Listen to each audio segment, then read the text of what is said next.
Hi guys, I know things are insane right now, but take a deep breath and get ready to enjoy another episode of Don't Panic.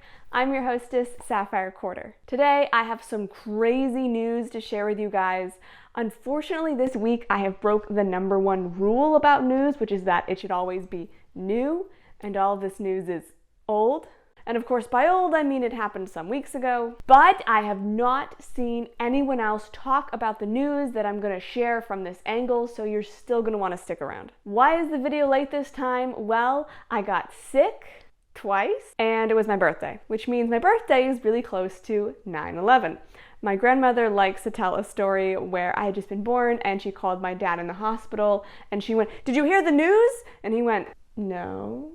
This year is the 22nd anniversary of one of the worst moments in American history, 9/11. As the country once again came together, something amazing happened. In the dismal gray sky, a beautiful double rainbow appeared, stretching from the One World Trade Center, which they built after the original World Trade Centers were destroyed, all the way to the Empire State Building. It seemed to be a sign that there was a silver lining even in the worst of tragedies. After all, 9/11 did give a reason for Americans to come together, and it served as a powerful common ground for a long time. Or so I hear. It's hard to imagine Americans having any kind of common ground nowadays where we can't even agree if the earth is round or banana-shaped.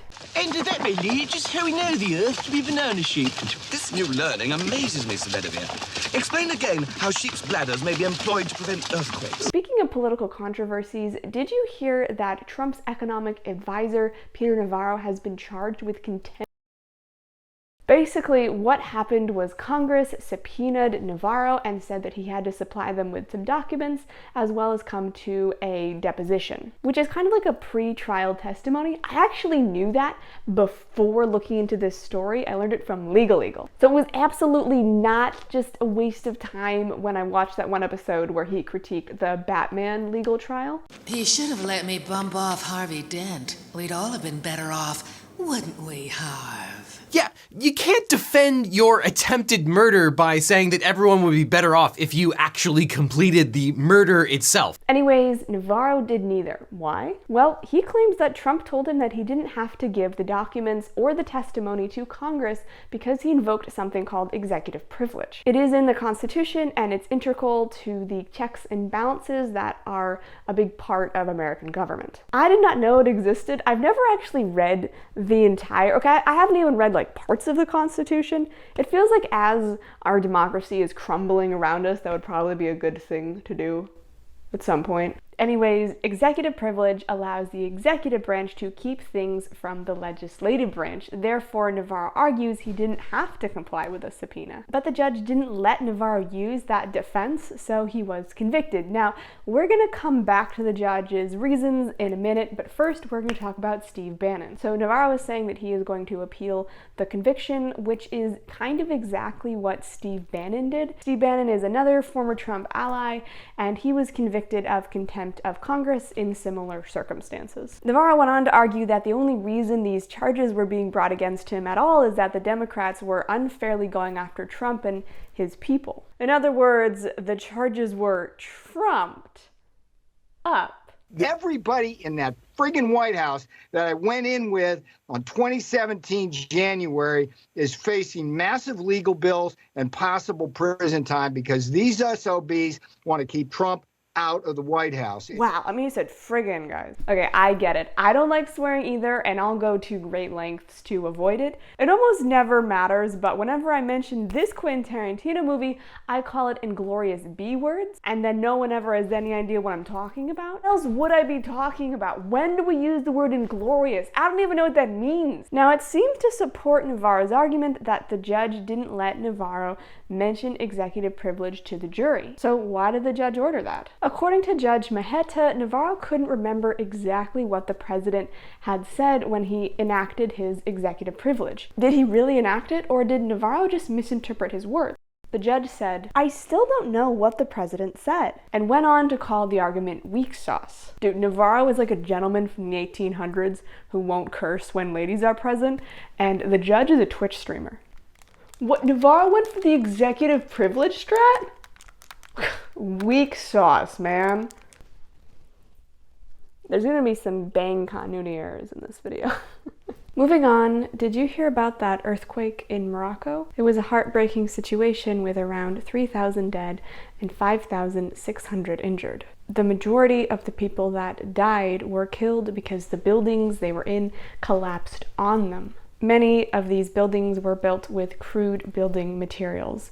And here's where things get horrific. Chances are the least structurally sound buildings would be in the poorest, most remote areas. But these tiny towns are really hard to reach with rescue efforts, especially in a poorer country like Morocco, which means some of the people that died survived the initial trauma of the building falling on them and then slowly succumbed to their injuries, buried under their own homes. Their family members didn't have the tools necessary to save them, and in fact, there are still dead bodies buried under buildings that have yet to be recovered. Now Moroccans are facing the gigantic task of how to rebuild almost whole cities completely destroyed. Here's where things get really sickening. Morocco has a monarchy. After the tragedy, King Mohammed VI visited a city near the epicenter of the earthquake, where he met with people affected by the tragedy, and according to a state news agency, he donated blood. Wow, what a caring man, right?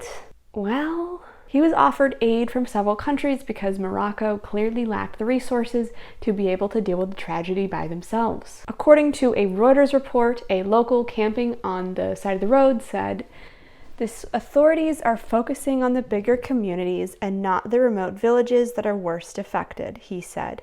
"There are some villages that still have the dead buried under the rubble." Hopes of finding survivors were fading, not least because many traditional mud brick houses crumbled to earth and rubble without leaving air pockets. Many villagers have had no power or telephone network since the earthquake struck, and have had to rescue loved ones and pull out dead bodies buried under the crushed homes without any assistance. Well, when Mohammed VI was offered help, surely he would take it, right? Nope. He didn't respond to offers for help from Italy, Belgium, France, and Germany. Why? Italian foreign minister said that Morocco had only chosen to receive aid from countries with which it had close relations. For instance, France and Morocco had been disagreeing about who owned the territory Western Sahara. I don't want to come across as too harsh. It just seems crazy to me that this man would go as far as donating blood, but he wouldn't accept aid from developed countries? What? Speaking of dictators that make you go, what? Putin and Kim Jong-un just had a meeting. Kim Jong-un is of course the dictator of North Korea. He took his armored train to meet with Putin. Now, when I first heard this, I was super confused because I thought he was gonna go to like the heart of Russia, and I thought he was gonna have to cross through like Norman Germany to get there. I know that doesn't make any sense, okay? I just don't have a very good Eurasian map in my head. And then I was like, are there even train tracks from North Korea to Russia? And I know it's dumb, okay? But for a split second, in my head, I imagined them like moving the train from like one train track to another train track. I know that's dumb. I was just confused as to how they would get from there to there. But no, they share a border, so it was more like that. So. Also, why didn't Kim just fly? At first, I thought it was because North Korea didn't have an airport, but they do have an airport, so what else are they using it for?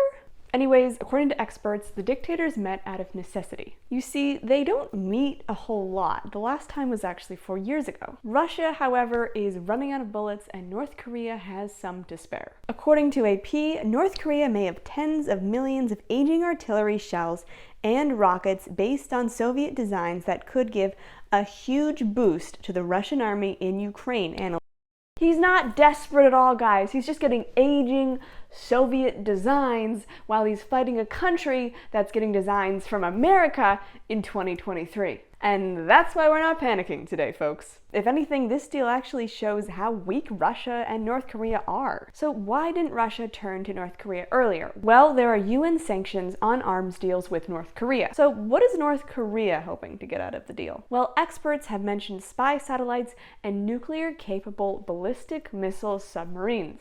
And food. Of course, because on Maslow's hierarchy of needs, it goes like food, water, air, and nuclear-capable ballistic missile submarines. Again, it just really highlights how weak Kim and Putin are, especially Putin. However, according to AP, Russia getting the arms from North Korea could really drag out the Ukraine war, which would put pressure on the US and other Ukrainian allies. Shockingly, both North Korea and Russia deny the arms deal. Part of the irony here is that North Korea works so hard to put up this front to Western countries that they're like well functioning. While I was researching this, I found out that North Korea is trying to cleverly feed propaganda to Western countries by making cute YouTube videos. According to this CNN article, quote, "These YouTubers may be part of a propaganda campaign aimed at rebranding the country's international image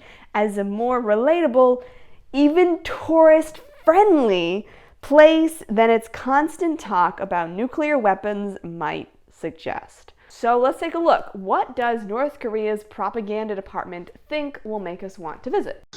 Hi everyone, I'm Yumi from Pyongyang. I guess you might be more curious about Pyongyang since you had no chance to visit our country. So from today on, I'm going to show you the changing appearance of Pyongyang and people's daily life as well as mine. You know what's funny about this? According to experts, this entire thing is scripted. So I just picture some like 40-year-old with this haircut like writing this script down. It's the summer now. Here in Pyongyang, the temperature is around 32 degrees. That's so cold! Did Kim mess up the weather too? Oh, it's Celsius, okay. On a hot summer day like this, people like to do something cool, and ice cream is everyone's favorite. There are so many ice creams, different in the color, shape, and flavor. Do they think that's a lot of ice cream flavors? There have been times in my life where I think I've had more ice cream flavors than that in my fridge. Okay, we do have 3 fridges to be fair, but still. And as you can see, they're completely spread out. Like you think about if you went to a gas station and they had the ice cream coolers, you know, there'd be like a ton underneath, but no, that's all of them. And this is milk flavor. The picture is so cute. I thought vanilla was plain milk flavored. Come on, guys. I bet the bug flavored ones are in the back. You had to eat grasshoppers, dragonflies, butterflies, dragonflies. What's your favorite insect? Like if you had to rank them. Grasshoppers. Grasshoppers, right? Yeah. They are very chunky meat. And Yes. dragonflies, not much to eat. Not much there. Yeah.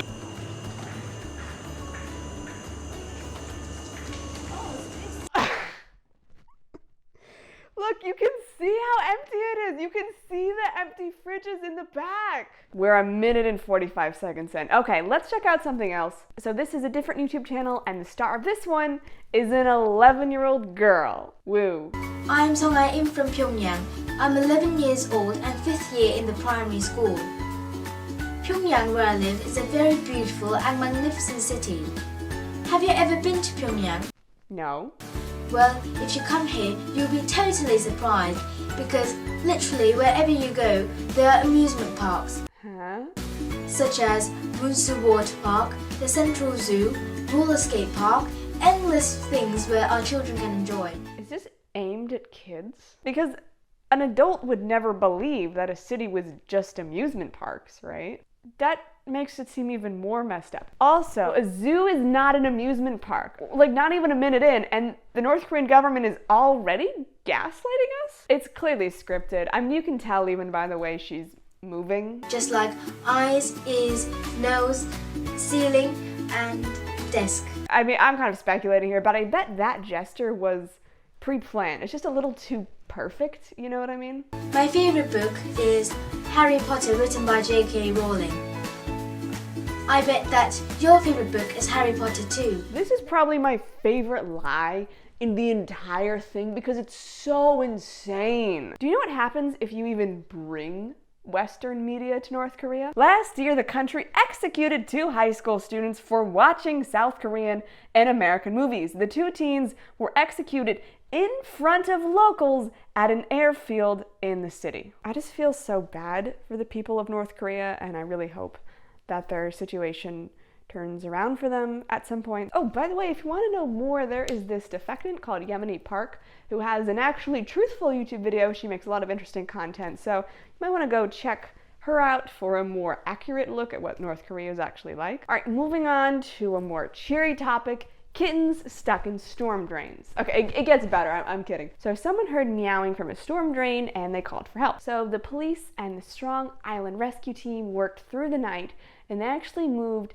5,000 pounds of concrete to rescue this little cutie pie. He was 30 feet down the storm drain. According to the Good News Network, he was taken to Jefferson Animal Hospital and will be ready for adoption in no time. This video is really cute, not just because of the kitten, but I love how like the men are super supportive of each other. Oh yeah, you got this. You gotta go deeper, Mike? No, I got it. He's got it. I got him, buddy. I got him. You got him? Yep, I got him. We got him, guys. We got him. Good job, man. Good job indeed. That's all the news I have for you guys today. We'll talk about all the new craziness next time. I'm hoping to get back to a more consistent shooting schedule now that things have calmed down a little bit. I want to thank everyone who liked or subscribed or commented on my previous videos. It's because of you guys that the channel gets to continue moving forward, and of course, thank you for watching as well. I love you all. Bye.